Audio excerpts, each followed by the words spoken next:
Welcome everybody. Today I have with us beautiful Dawn, who is going to share with us her journey on how she became a psychic. So welcome to the show. Hi. Hello everyone. Yeah, super excited to have you on the show today. You are so talented and I can't wait to share your talents and your story with everyone. So thank you so much. So you're welcome. Where would you like to start? Well, I guess it's been a hard journey because I've always struggled with my abilities and I was told many years ago that I couldn't be a medium because mediums are born with it. Right. And I never started this work until I was 42. And then I started hearing voices and things in my head and I was smelling things and it was really, really difficult because all those years ago, I remember that was 35 years ago, there's no internet, no one to help you. So I was drawn to do healing. So I went along and did a Reiki course. And that was when my life changed because when we were having the attunement on the second day, I got a picture in my head of a fist with a cigarette hanging out of it. Right. And I'm thinking, that's unusual. That's unusual. And then I heard my mother's voice and she said, I thought that would get your attention, love, because my mother died of emphysema, you see. So I'm thinking, hey, something's going on here. I'm not imagining things. So that was that was the start of that I wasn't imagining what I was hearing in my head. Mm. So I went along to a spiritual church and for a bit of guidance, and that's when I was told, but look, you can't be a medium, you can't be hearing this stuff in your head. Mediums are born with this gift. And I'm thinking, well, what about all these other people see ghosts and they grow up, and I had nothing till I turned 42. Right, nothing at all. Nothing at all. So even when you think back, there was just nothing. Nothing at all, nothing. I always had a knowing and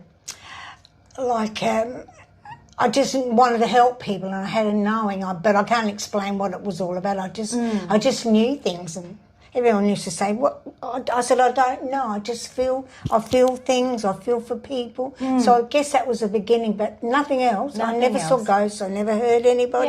Nothing. Yeah. So yeah, that was really the spiritual church was where I first began practicing. Yes.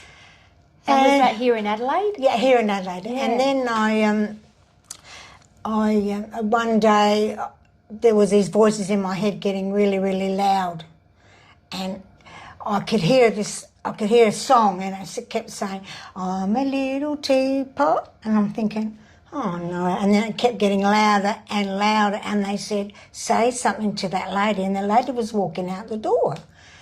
So I went up to her and I said, look, I feel really, really silly doing this, but I'm hearing this song in my head about a little teapot. And she said, that's my mum. She said she'd have a teapot with a tea cosy on it and she'd make cups of teas all day.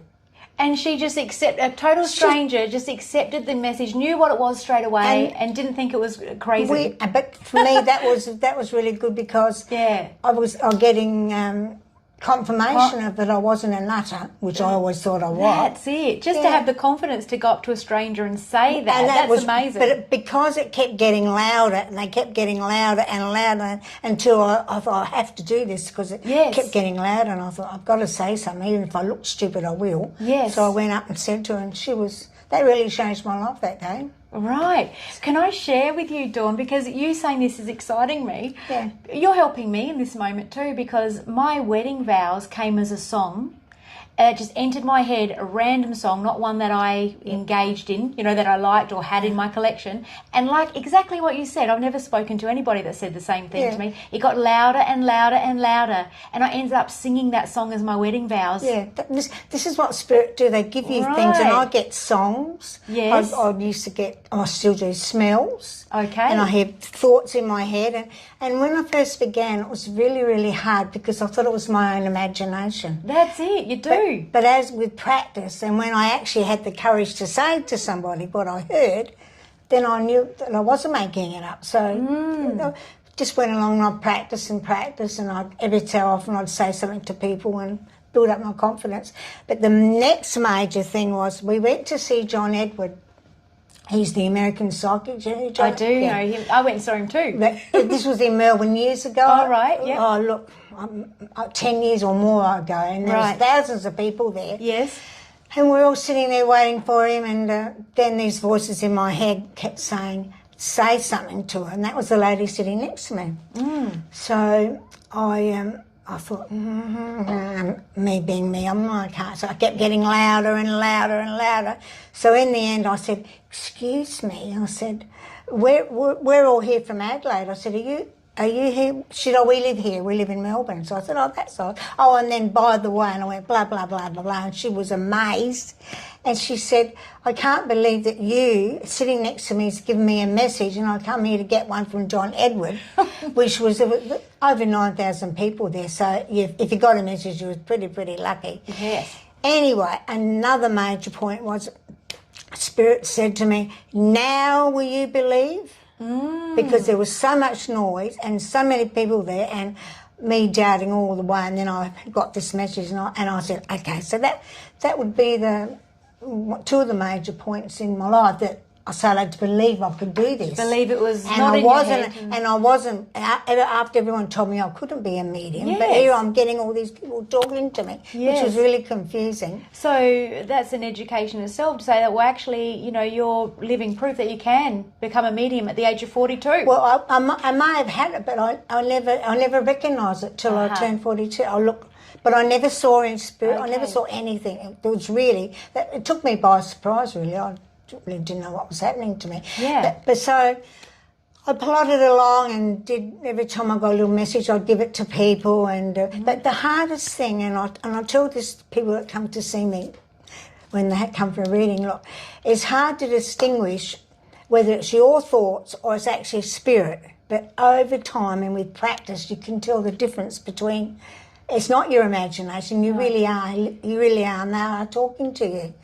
Anyway, I would love your if you're able to help the viewers too and myself. How can we discern the difference? Well, it's practice. Practice, okay. And getting game just to say it like I did about the teapot. Yes. I mean, I felt totally stupid, but she said, "Oh, that's fine. Thanks. That's my mum." And they're the little things that you just have to be game enough to say and practice. Right. But this didn't happen overnight. I've got the courage to actually say these things. Yes. Because I never had it all my life, so it was really strange.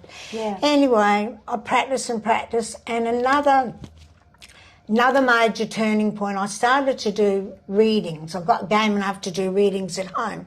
Now, I don't use cards. I just listen to what Spirit's got to say and I tell the people. Mm-hmm. And at the end of the reading, I always have some cards on the table and I just pick one, and it's always confirmation about what we've been talking about. Yes. So that's how I work. Mm-hmm. But anyway, this particular time, a lady came to see me on Saturday morning, and she was really, really upset, and I started to do the reading, and I'll do the actions because this was weird. Okay. I sat on the chair and I sat there like this, and I felt my stomach, and I could see myself in a navy blue singlet and shorts, right? Like a real.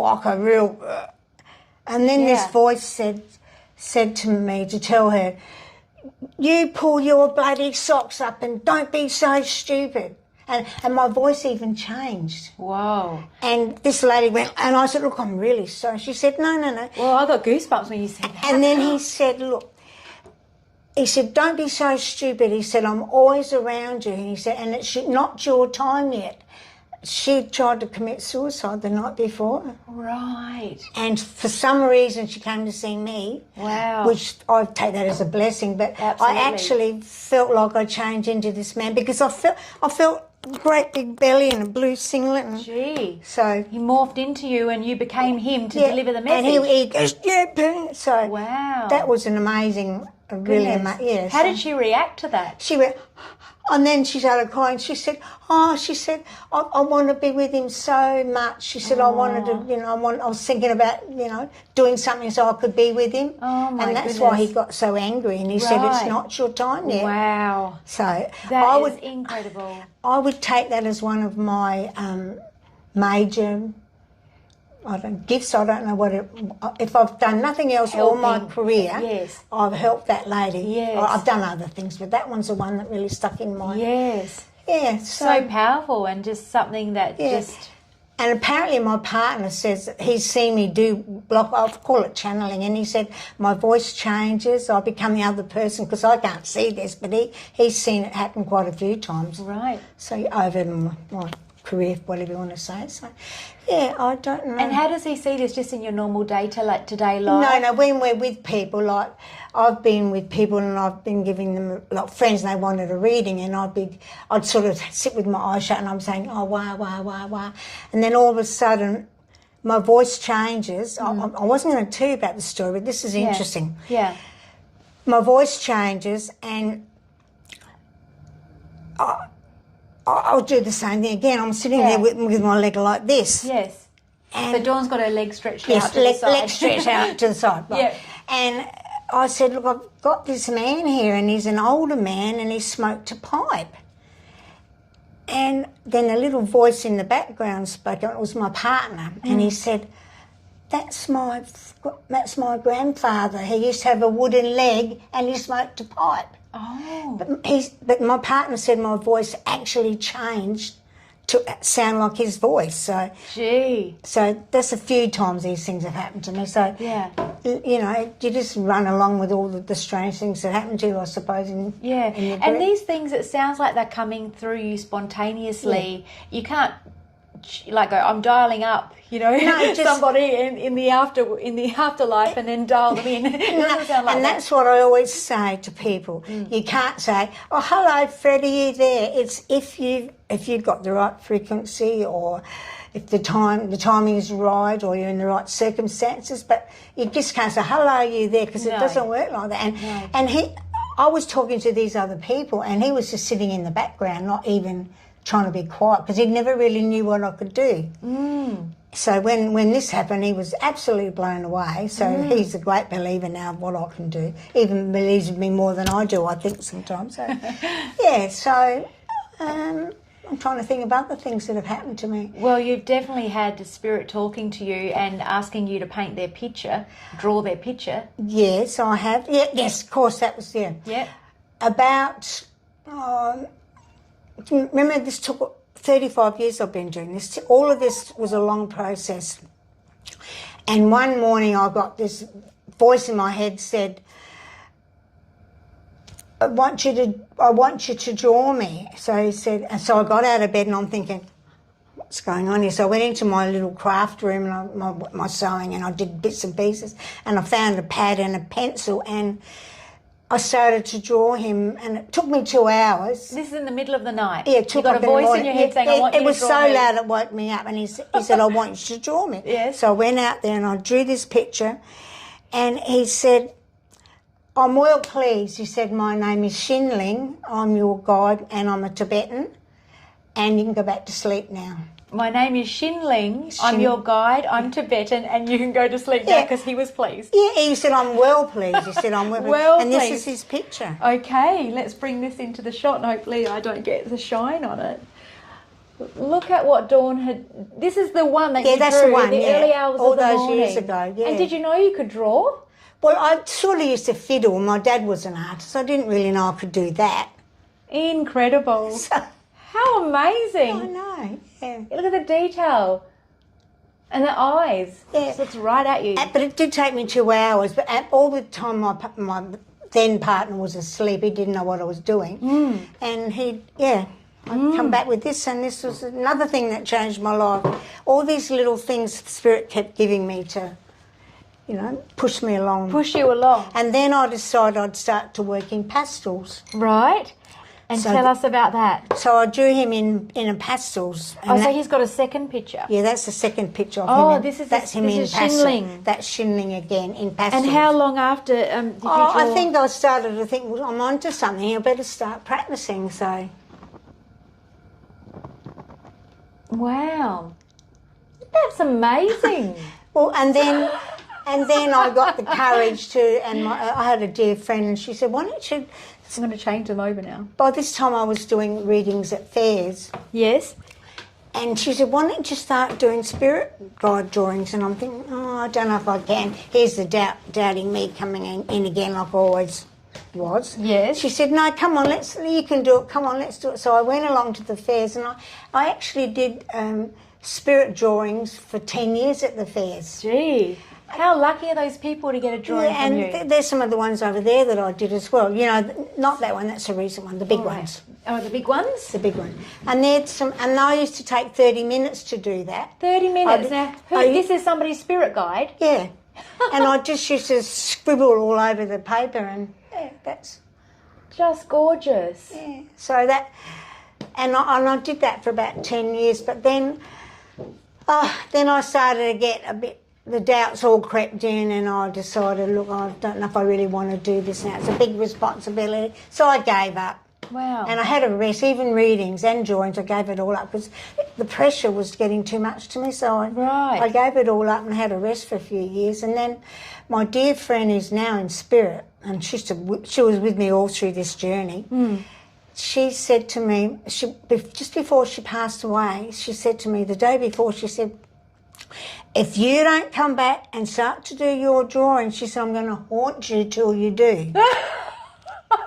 So I thought, all right, I promise. So I went back and started to do readings, and then it took me a while, but I got back into doing my drawings again. But I needed a prompt from somebody because she said, you can't stop, you have to keep on doing it.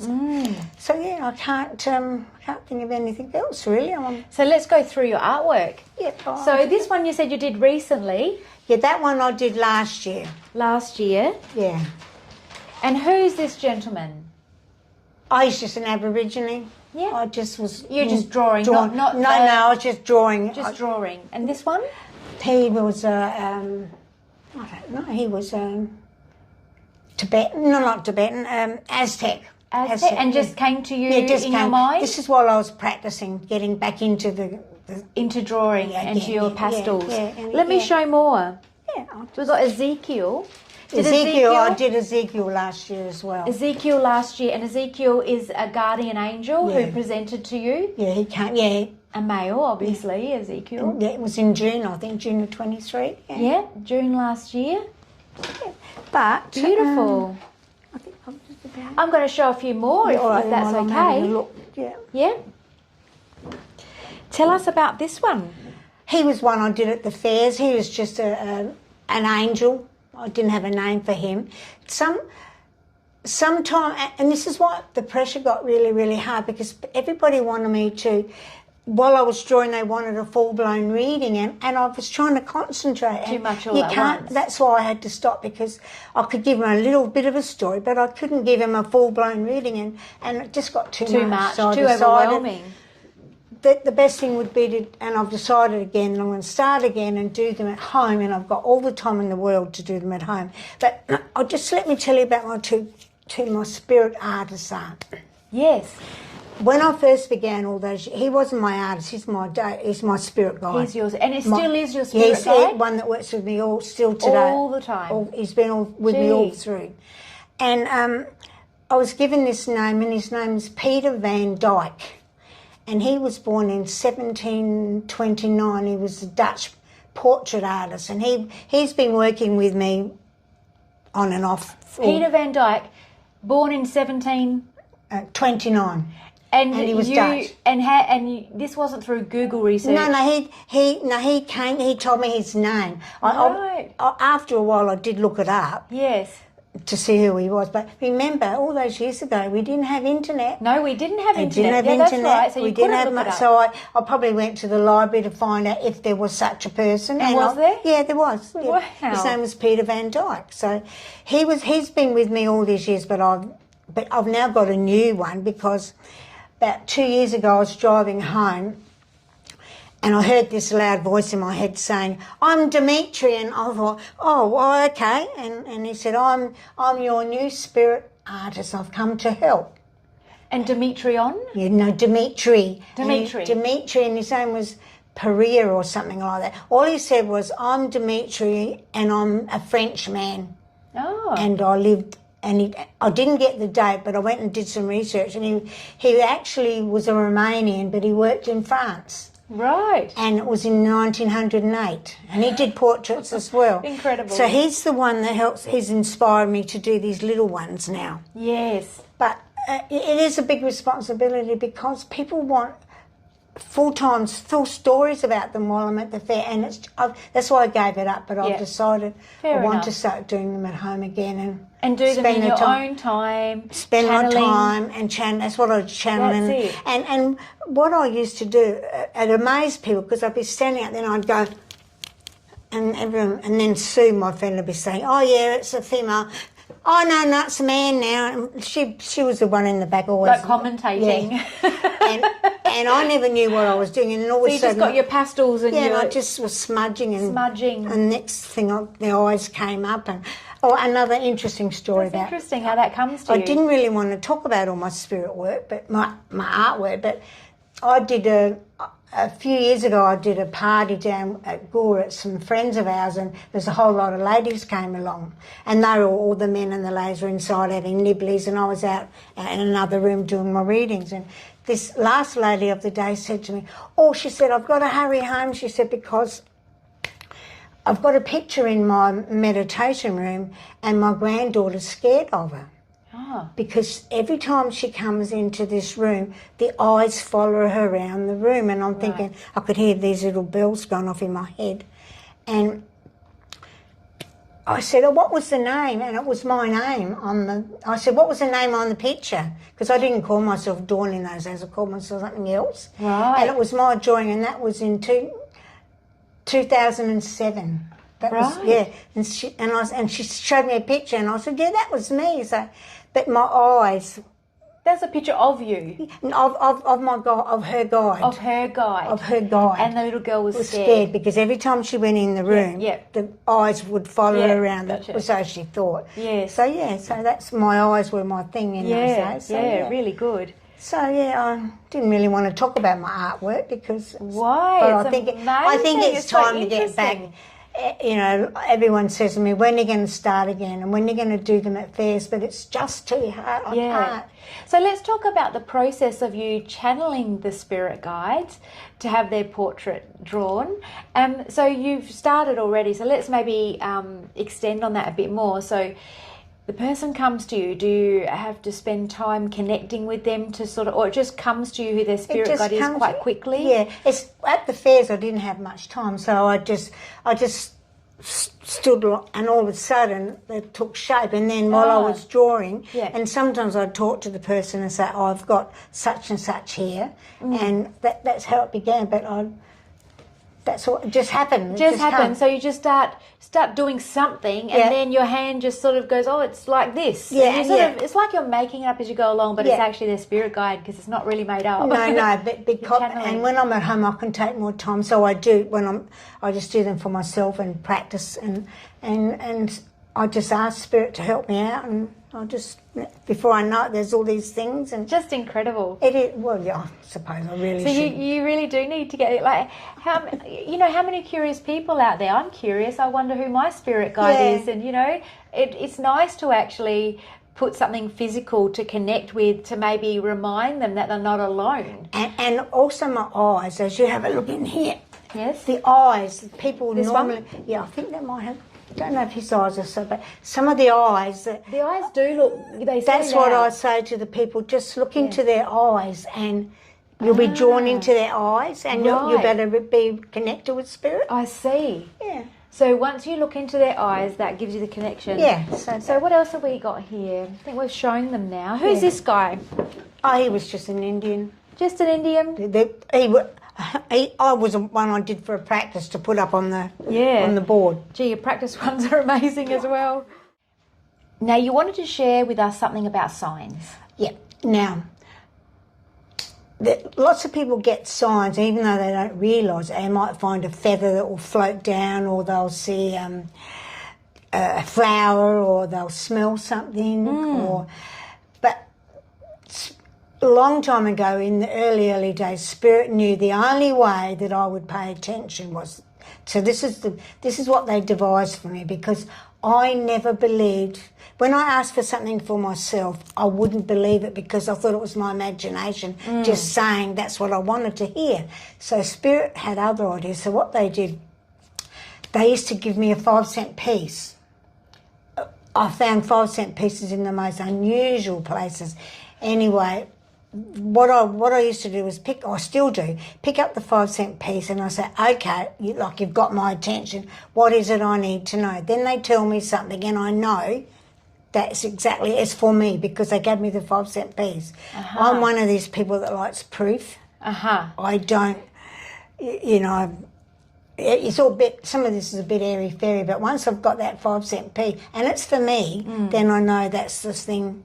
And I remember years and years ago, I used to go up into Queensland to do readings, and my sister and I went up and we were walking across the oval coming back home, and I looked down and found my first 5-cent piece. And I picked it up and I thought, what's this? And then I heard a voice saying, now you'll never be without money, you'll always have something in your pocket. And that was my very first one, all those years ago. That was my very first one. As you're telling me this, oh my goodness, I'm just going, what? This morning I changed handbags and I was putting my stuff in the new handbag, new but old, just one in my cupboard, and I found a 5-cent piece in the pocket. And as you're talking to me, I'm thinking, this is for Dawn. This is confirmation. Well, you didn't know about this. Did I tell you about this? No, never. This is the first time I've heard about it. And I'm thinking, because I looked at the 5-cent and I said, oh, excellent, 5 cents. And I just threw it back in the pocket. Well, I have it here. Do you want it? Yeah, I will actually. I'll put that one as for memory of today. You'll get a message maybe from it, maybe. Well, no, I was very nervous about doing all this and that. Spirit's obviously put me at rest with the 5-cent piece. So, absolutely, because I can't believe this, and I'm thinking that I've got to tell you. Look, I've been in the most unusual places. We were at a cafe once having a meal, and a lady was sitting down on a chair, and when she got up, there was a 5-cent piece on the chair where she was sitting. On top of it, on top of it, just in plain sight. Yeah, she'd been sitting on it, and I said to my partner, I said, I've got to get that. He said, you can't. And I said, no, but that's a message for me, so I picked it up. But now, look, she would have seen that when she sat down. Yeah. Or I don't know whether she would have felt it, but she would have seen it, but I don't know. I can't explain them. I just get them in the most unusual places. Well, we're going to just pause for a second while I get that 5-cent piece for you. Okay. Lovely.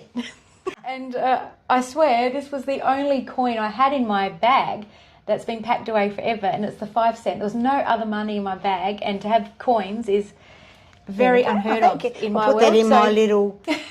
I always write a little story, a little piece of paper with a story on it, so I remember which one was for which. Oh, beautiful. So I've been doing this for a long time, so I've got a great big jar full of them, but this one's a special one. That was so meant to be. And I've got one on my easel because I was told years ago, and I've got the little message on my easel, so every time I get up and start drawing, I think, okay. So they do this to encourage me. Yes. And I know other people should start looking for signs. And I tell this to the people that come to see me.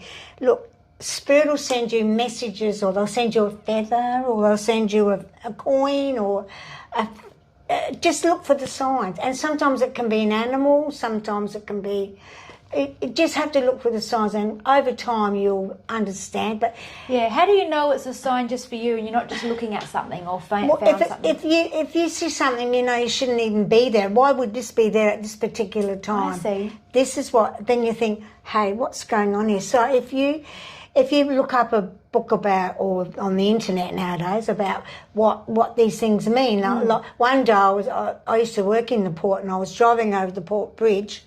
And the split second I looked out onto the left, 2 dolphins just popped out the water together, and I'm thinking, wow, this doesn't happen. Things like this doesn't happen. You have to... Not an everyday thing. Not an everyday thing. So when I got home, I quickly looked up, and whatever the meaning of it was meant for me at that particular stage of my life. So these are the little signs that you see. It's really, really strange, but... And one day I was at a car park at a shopping centre. My partner went in to do the shopping, and I'm sitting in the car waiting, and all these blackbirds, I don't know what, crows, I think you call them here, crows, and they all come flying past the windscreen. A couple sat on the windscreen, and some couple sat on the posts, and when I counted them, there was about 10, and I'm thinking, oh no, this is not normal. 10 crows, yeah. So this is what I mean. If you saw one, you probably wouldn't give it a thought. But when you see all these crows flying around, I'm thinking, your attention. wow, Yeah. I really need to see what this is about. So when I got home, I looked it up. Sure enough, it was about what was happening in my life, and it was confirmation too. I see. Yeah, so you just like look up the meaning of that's crows, what I and then do. you get a message from it. Yeah. But sometimes you could know the meaning by seeing. Yeah, well, No? crows I probably wouldn't get that one, yeah. and I probably wouldn't have got the dolphins. I don't know Yes.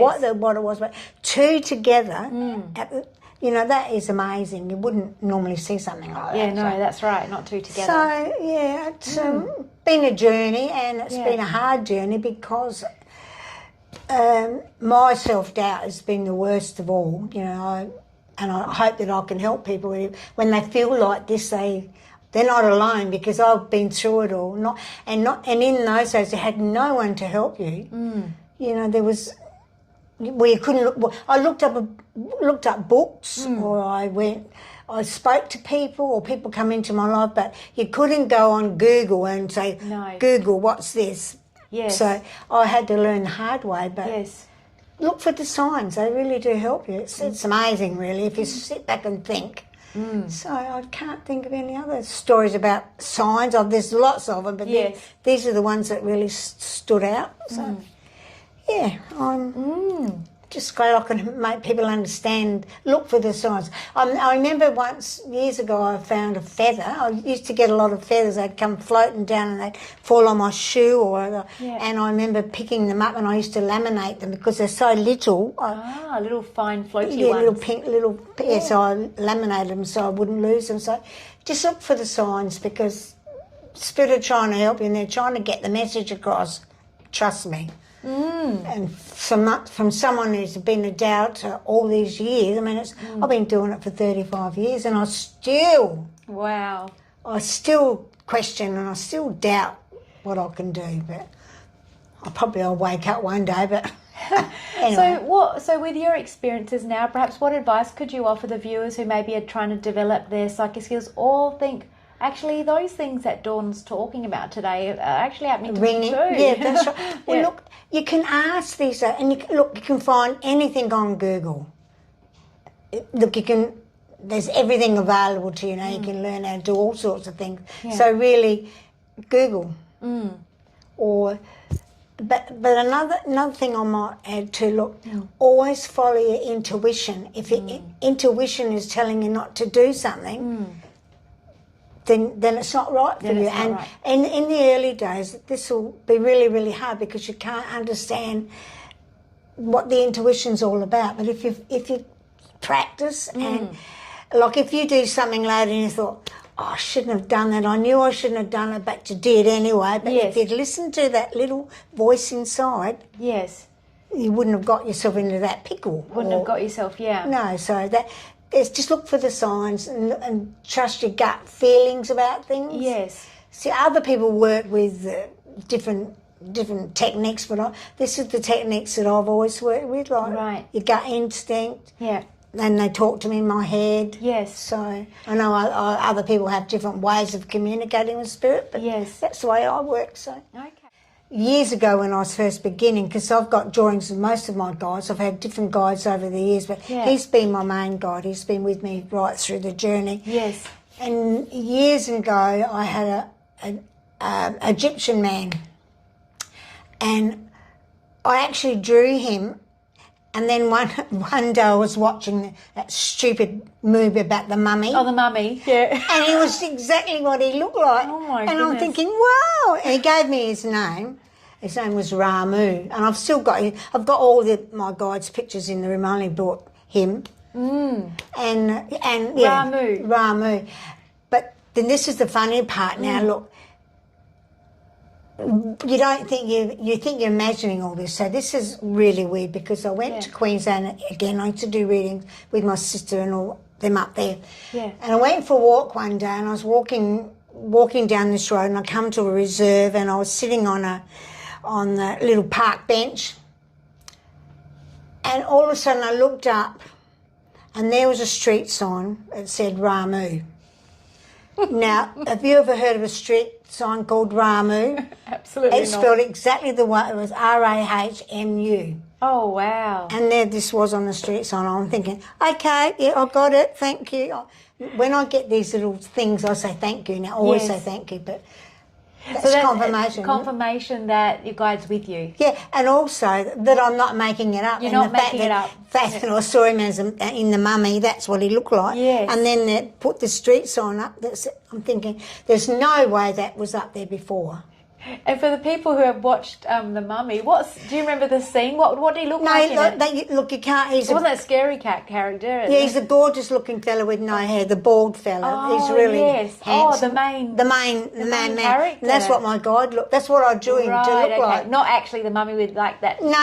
He was the good-looking fella with the no hair and that's what he looked like. Gee. I was blown away. I mean, I wasn't as good as a picture of him, but it was pretty good. I thought it was good. So I should have brought him today, but I didn't think Doesn't of matter, it. No. So look, once you understand spirit and sort of trust, they'll do all these things. Like for seeing this sign, it was incredible. It wasn't. I'm sure it wasn't there before. But have you ever seen a street sign called Ramu? Never. No. And I didn't have anyone to tell. I was so excited. I'm going, oh. And we didn't have mobile phones in those days, because if I did, I would have taken a picture of it and rushed back to my sister's house, and I would have said, look what I saw. Probably still there, that street sign. Well, I don't think I could ever find it again. But Google Maps and zoom in. Look, it's all just, Spirit will give you little tidbits every now and then just to give you encouragement or... yes. That's how I've always worked. Yeah. But you always must remember to say thank you. Yes, gratitude. Gratitude. Really, you have to say. I can tell that with everything you've been saying. I can sense this real sense of acknowledgement and gratitude. You do, because some of the things that have happened to me are completely weird. Well, I hear all these people that have seen ghosts and they grew up with all, but I never had anything till I was 42. So it's been a journey. It really, really has been a journey to trust in myself. And where do you go from here? Well, I think I've been getting so many messages from Spirit, and I think I'm going to start doing my drawings again. I'll still do my readings. That's the thing that I do the most. Yes. But I think I'm going to try and do the readings from home. Yes. And people can hopefully come to see me at home, because they can either send me a picture or they'll sit there while I do it. But it would take a good hour. You can't do it. No. I can't anyway. Maybe I'm getting too old. I don't know. But I need a bit more time. Yeah. And then I'll give the people a message, reading, and they can take the reading with them. So. Yeah, that sounds amazing. Yeah. Well, I'm definitely putting in my order with you. You've said that before, and I've got 3 others, and I'm thinking I better hurry up, because I'm not getting any younger anymore. That's all right. So I'm thinking I better start doing this, and I'm being prompted. I think it's so special. Yeah. It's been a challenge, because I'm frightened that I'm not going to do the right thing and I'm not going to portray it properly. But because I think it gives people, well, for me, this is what it means for me. It is like, it's special, and it's a reminder that we're far greater than who we think we are. That's right. And that we are, there's times that we feel really lonely, or we feel, there's different times in our life is full of peaks and troughs. And when we're in a trough and, we perhaps, like that lady, felt suicidal and tried to take her own life. Yeah, that's right. A picture like that, maybe at the right time, you'd glance at it and go, I'm supported. Spirit, the universe has got my back, and just to know that we are far, far greater than who we think we are. And I think even just that picture could, potentially connect us to Source, but remind us who we are, keep us going, because life can be hard. That's right. It can be very hard, and and even though we may have gifts, we're still on. It doesn't mean that we can avoid things in our life. That's right. We've got day-to-day life. Day-to-day life. We're still on a journey. We're all here for a reason. That's don't you right. reckon? And that's right. And in my room, I've got a stone that says trust. So if something you feel connected to, and it will sort of bring you down to earth, and just believe that Spirit are really working with you. And now, saying all of this, I've thought of another story. Yes, it's not a story, please. it's a truth. It's a true thing. Yes. My dear friend who passed, she passed about 6-7 years ago. I'm not really sure of the time, but she was the one that was with me on this journey. She was always there in the background. Anyway, I was with her the day before she passed, and I was holding her hands, and that's when she said to me, if you don't come back and do this up, I'm going to haunt you. So she actually passed the very next morning about 6 o'clock in the morning. And everyone always said to her, and she told me this, that people said, look, everyone's asked me, can I give some proof once I've passed over that I'm okay and that it's really me? Yes. So she said, well, I don't know how I'm going to do this, but this is what she spoke to me the weeks leading up before she passed. Anyway, the next morning when she actually passed, I drove home. It was about 6 o'clock in the morning, and it was my son's grand final football, and I was really feeling sad, but I had to go because I didn't want to disappoint him. Yes. So this is the thing with the songs. You know how you got your song? Well, I got another song. And I get songs I've had songs all through my journey. Right. I got in the car and I switched the radio on, and it said, you are not alone, I'm here with you. You know that? Yes, you are not alone. Yeah, Michael Jackson. Yeah, isn't it? no, not yet. I forget his name now. It's not Michael Jackson, it's somebody else. Okay. Anyway, I started crying. I think I cried all the way to the football. Right. Because she said she'd give us a message.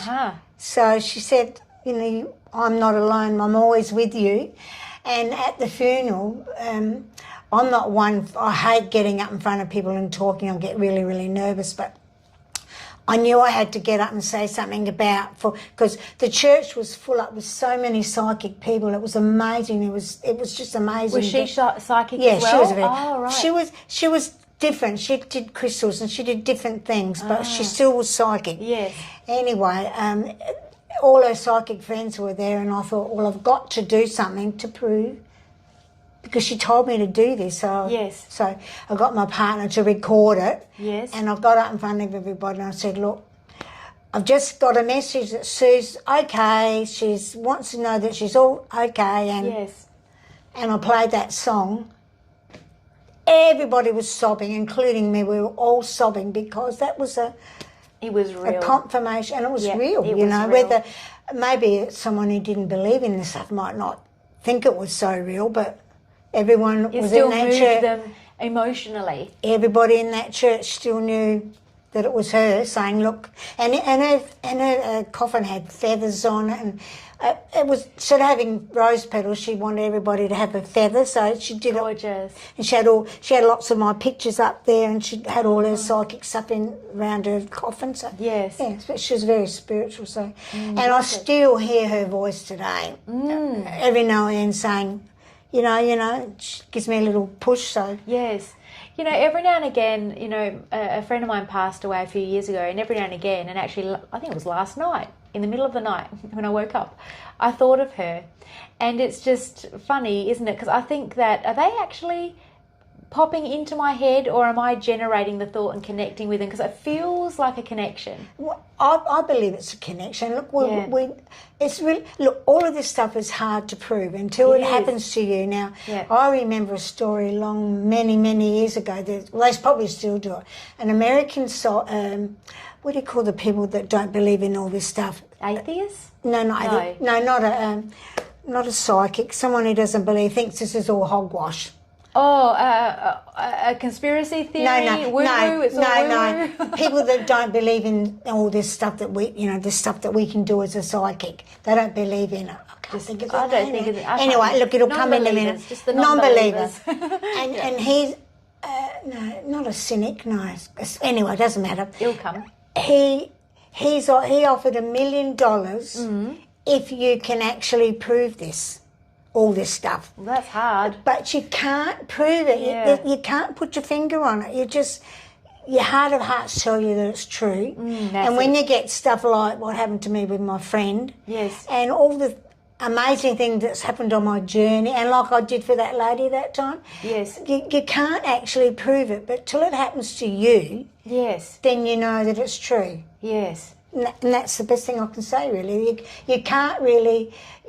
there's no documents or anything to say this is true. It's how you feel about it. And, you know, did it ring true when you got that message, or how did you feel about it? And like with you last night, how did you feel about it? Did it ring true? Yeah, I found myself thinking, when I thought of her, I thought, I wish that you were alive and got to meet my new husband. He's just amazing. And I was like, you would have really loved him. And then the other thought popped into my head was, her name was Vinny, and my husband's eldest son's, we call him Vincey, and his dad's Vince as well. And that just popped into my head out of nowhere at like 3 o'clock in the morning. So that's the bewitching hour, whatever you want to call it. Yes. This is when the things happen, so I it's believe. like she was talking to me going, hey, well, it's funny, we've got the same name. Well, look, yeah, that was funny. Just take it on board, and if it makes you feel, if you feel it's her, it is her. Yes, yeah. It's a little bit of trust here, because yes, you can't really have tangible proof. You can't touch it. No, you just it's know, just a knowing, and that word is the word, the knowing. And another funny story, my friend that passed, his name was Sue, and the people that know me would know Sue. I quite often take a picture of her when I go to the psychic fairs and put it on the desk, and they all go, oh, hi, Sue, and they remember her from the fairs. Right. Anyway, about a month after she passed, I thought, well, I better start getting back and doing fairs and making an attempt. So I rang up someone who used to run the fairs, and I said, look, Sue's been nagging me, and I need to start to get back on track. And he said, that's good, you can do it, no worries. Got one coming up in November. And I said, oh, I don't know if I can do it. And he said, you can do it to know you can. Just you're going to do it. So he said, I'm going to book you in. And that was in November. Well, about a month after that, this person rang me up. I won't tell you his name, but he rang me up and he said, you're not going to believe this. He said he took his wife to have a reading with somebody, because it's hard for us to give our family readings, because it's better to get one from someone else. So he took his wife to meet someone else. And he was laughing his head off when he was telling me this. He said, when we walked in the door, this woman said, who the bloody hell, Sue? And they both cracked up laughing. And they said, why? And she said, well, whoever she is, she said, you tell Dawn, if she doesn't, I'm going to be on her case. Wow. Now, how can you prove something like that? You just can't prove it. And this is just mind-blowing, yeah, really. It is. And of course, he was laughing his head off when he told me. And he said, you better do it, because she's on your case. If you don't start doing it again, yes, she won't give you any peace till you do. Yes.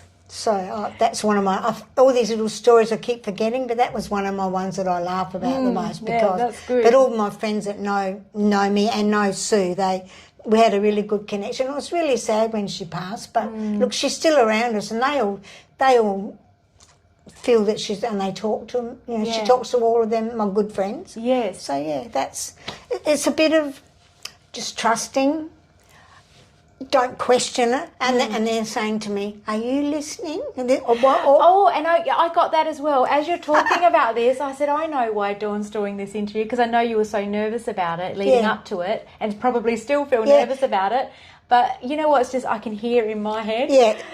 This is for Dawn to watch, so finally she will believe. And when I see myself, and then I think, well, look. Yeah.